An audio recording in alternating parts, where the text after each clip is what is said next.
یسألہ من فی السماوات والارض کل یوم ہوا فی شان۔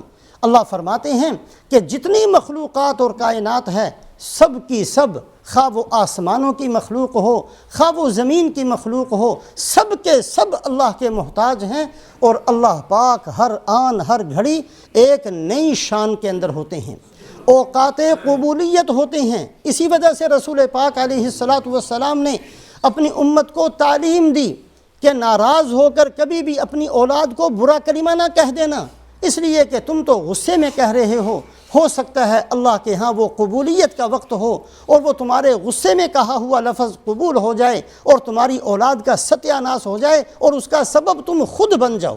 اس لیے کہ کل یوم ہوا فی شان یہ اللہ پاک کی صفت ہے۔ اللہ پاک بعض دفعہ چھوٹی سی بات کو بڑھا چڑھا کر قبول فرما کر بندے کو بہت اونچا لے جایا کرتے ہیں، اور بعض گناہ ایسے ہوتے ہیں کہ اللہ پاک کو ایسا ناراض کر دیتے ہیں کہ اللہ پاک اس کی وجہ سے کہیں اس بندے کو گرا دیا کرتے ہیں۔ بلخ کے علاقے کے اندر، روس کے اندر ایک علاقہ ہے بلخ کے علاقے کے اندر ایک سید خاندان کی عورت، اس کا خامند فوت ہو گیا، بچیاں ہیں جوان بچیاں، سید خاندان ہے، رسول پاک علیہ السلام کی اولاد سے ہیں۔ اس نے کہا کہ لوگ ایسے میرے اوپر ہنسیں گے، یہ اپنی بچیوں کو ساتھ لے کر بلخ سے سمرقند ایک شہر ہے وہاں چلی گئی۔ رات کے وقت پہنچی، سردی کا موسم اور بارش ہو رہی تھی، کہیں ٹھکانہ نہیں، کہیں سر چھپانے کی جگہ نہیں۔ دیکھا کہ ایک ٹوٹی پھوٹی سی مسجد ہے، اپنی بچیوں کو مسجد کے اندر داخل کر دیا، اور خود یہ سوچ کر کہ میں کہیں ادھر ادھر پھرتی ہوں، شاید کوئی بندہ نظر آ جائے، اس سے سوال کروں گی، کوئی کھانے پینے کو مل جائے، لمبا سفر کر کے آئے ہیں، بھوک لگی ہوئی ہے۔ ادھر ادھر پھرتی رہی، پھرتے پھرتے دیکھا کہ ایک مسلمان ہے اور اس کا لمبا چوڑا محل ہے اور بڑی عالی شان قسم کی اس کی عمارت ہے۔ اس کے پاس جا کر دروازہ کھٹکھٹایا اور جا کر کہا کہ دیکھو میں سادات میں سے ہوں، رسول پاک علیہ السلام کی اولاد کے ساتھ میرا تعلق ہے، بلخ سے میں آئی ہوں، میری جوان بچیاں ہیں، کوئی میرے پاس ٹھکانہ نہیں ہے، مسجد کے اندر اپنی بچیوں کو بٹھا کر آئی ہوں اور میں بھوکی ہوں، میری بچیاں بھی بھوکی ہیں، صرف تھوڑا سا کھانا ہمیں چاہیے۔ اس نے کہا سارے سید بنے پھرتے ہیں، کون سی دلیل ہے تمہارے پاس کہ تم سادات خاندان میں سے ہو؟ کیا دلیل ہے آپ کے پاس کہ رسول پاک علیہ السلام کی اولاد میں سے ہو؟ چلو جاؤ یہاں سے، یہاں روز ایسے آتے رہتے ہیں۔ یہ بیچاری مصیبت کی ماری پریشان تھی، جوان بچیاں مسجد میں چھوڑ کر آئی تھی، رات تاریک، اندھیری، سردی، بارش، یہ بیچاری وہاں سے نکلی، تھوڑا سا آگے بڑھی تو دیکھا کہ ایک اور گھر نظر آیا جو اس سے کہیں چھوٹا تھا، اور اس کے باہر ایک بوڑھا آدمی بیٹھا ہوا تھا۔ پتہ کیا یہ کون ہے؟ کہا یہ ایک مجوسی ہے، آگ کو پوجنے والا مسلمان نہیں ہے۔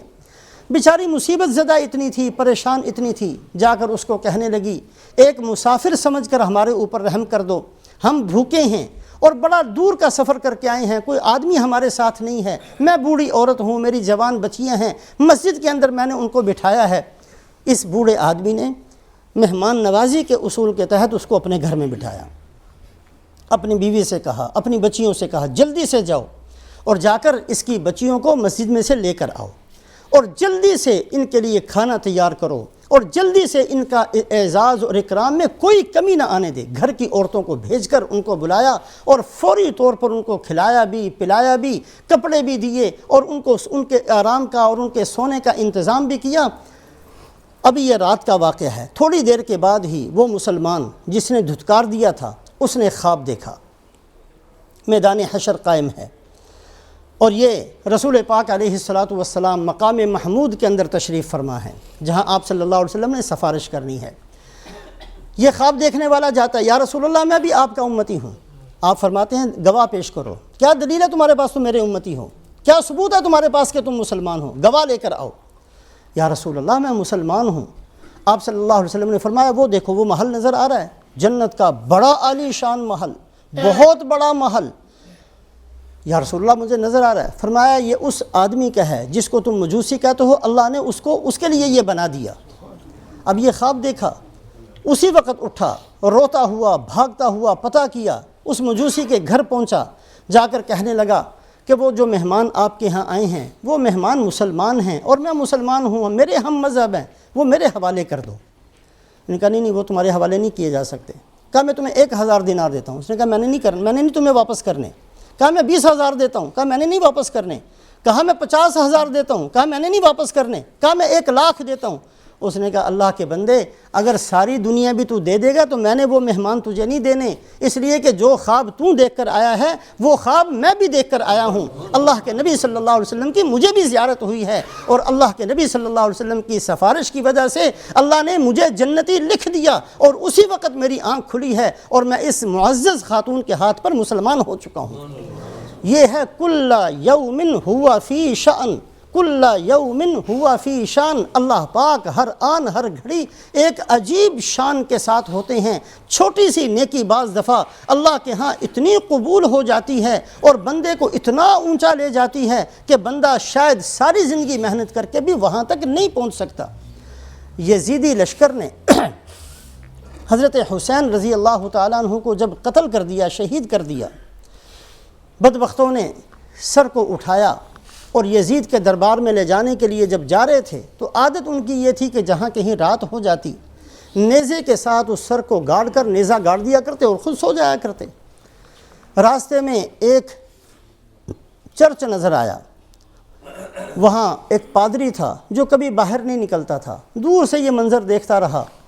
جب قریب انہوں نے پڑاؤ کیا تو وہ ان کے پاس اپنے اس گرجا گھر سے نکل کر باہر گیا اور کہنے لگا یہ جو سر تمہارے پاس ہے یہ 1 رات کے لیے مجھے دے دو. اس نے کہا نہیں ہم نے تجھے نہیں دینا. کہا میں تمہیں اس کی قیمت دوں گا. میرے پاس کل جو رقم ہے اس وقت 80,000 درہم ہے، وہ سارے کے سارے تمہیں دیتا ہوں، یہ سر مجھے 1 رات کے لیے دے دو. انہوں نے کہا چلو پیسے بھی ملتے ہیں اور حفاظت بھی ہو جائے گی. وہ سر حضرت حسین رضی اللہ تعالیٰ عنہ کا مبارک سر اس کے حوالے کر دیا. اس عیسائی پادری نے اس کو خوشبو لگائی، سامنے رکھا، 2 زانوں ہو کر ساری رات بیٹھ کر ادب سے دیکھتا رہا، ساری رات بیٹھ کر ادب سے دیکھتا رہا. اللہ پاک نے رات کے اندر ہی دل کو پھیر دیا. ہدایت بمائے ولایت، صرف ہدایت نہیں، اللہ نے ہدایت، کلمہ اور پوری مکمل قسم کی ولایت کے ساتھ اسی وقت اللہ نے اس کا فیصلہ کر دیا. وہ مسلمان ہو گیا. 80,000 درہم جو اس نے دیے تھے، جب صبح اٹھا کر اس لشکر والوں نے وہ درہم دیکھے تو وہ پتھر کے کنکریاں بن چکی تھی، وہ درہم تھے ہی نہیں. اور اس کے اوپر لکھا ہوا تھا فَلَا يَحْسَبَنَّ اللَّهَ غَافِلًا عَمَّا يَعْمَلُ الظَّالِمُونَ. کوئی یہ نہ سمجھے کہ اللہ بھول گئے ہیں، اللہ کو پتہ ہی نہیں ہے ظالم کون ہے. اللہ جانتے ہیں سب کو. اللہ کے ڈھیل کو اللہ کا نہ جاننا نہ سمجھا جائے، اللہ کی غفلت معاذ اللہ نہ سمجھا جائے کہ اللہ کو کسی کا پتہ ہی نہیں ہے. اللہ سب کو جانتے ہیں. فَلَا تَحْسَبَنَّ اللَّهَ غَافِلًا عَمَّا يَعْمَلُ الظَّالِمُونَ. ظالم لوگ جو کچھ بھی کرتے ہیں اللہ تو اس سب کو جانتے ہیں.